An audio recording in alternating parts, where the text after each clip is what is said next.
I'm going to read Alexander and the Terrible, Horrible, No Good, Very Bad Day by Judith Viorst.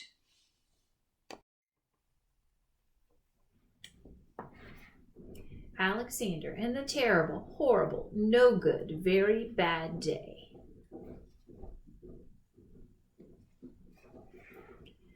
I went to sleep with gum in my mouth, and now there's gum in my hair. And when I got out of bed this morning, I tripped on the skateboard, and by mistake, I dropped my sweater in the sink while the water was running, and I could tell it was going to be a terrible, horrible, no good, very bad day. At breakfast, Anthony found a Corvette Stingray car kit in his breakfast cereal box, and Nick found a junior undercover agent code ring in his breakfast cereal box, but in my breakfast cereal box, all I found was breakfast cereal.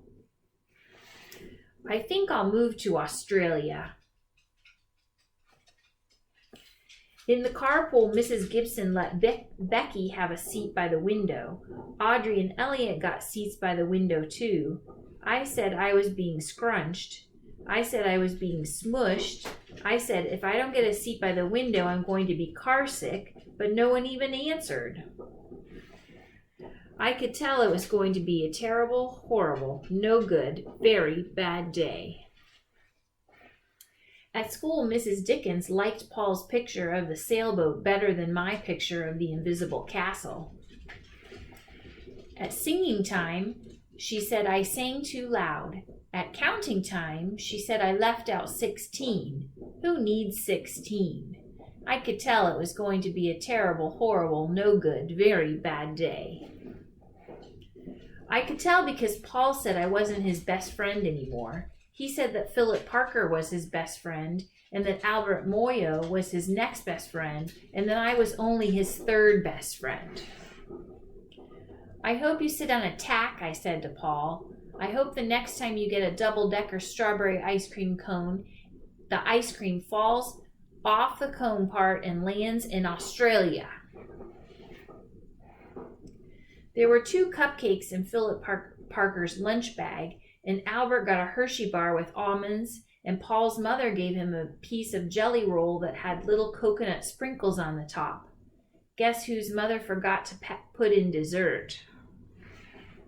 It was a terrible, horrible, no good, very bad day. That's what it was, because after school, my mom took us all to the dentist, and Dr. Fields found a cavity just in me. Come back next week and I'll fix it, said Dr. Fields. Next week, I said, I'm going to Australia. On the way downstairs, the elevator door closed on my foot, and while we were waiting for my mom to get the car, Anthony made me fall where it was muddy, and then when I started crying because of the mud, Nick said I was a crybaby. And while I was punching Nick for saying crybaby, my mom came back with a car and scolded me for being muddy and fighting. I am having a terrible, horrible, no good, very bad day, I told everyone. No one even answered. So then we went to the shoe store to buy some sneakers. Anthony chose white ones with blue stripes. Nick chose red ones with white stripes. I chose blue ones with red stripes, and then the shoe man said, we're all sold out. They made me buy plain old white ones, but they can't make me wear them. When we picked up my dad at the office, he said I couldn't play with his copying machine, but I forgot. He also said to watch out for the books on his desk, and I was careful as could be except for my elbow. He also said don't fool around with his phone, but I think I called Australia. My dad said please don't pick him up anymore. It was a terrible, horrible, no good, very bad day.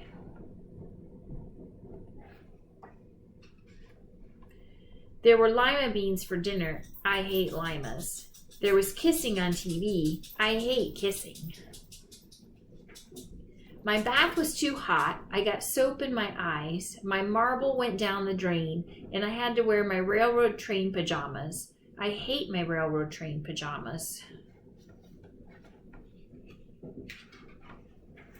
When I went to bed, Nook took back the pillow he said I could keep, and the Mickey Mouse nightlight burned out, and I bit my tongue.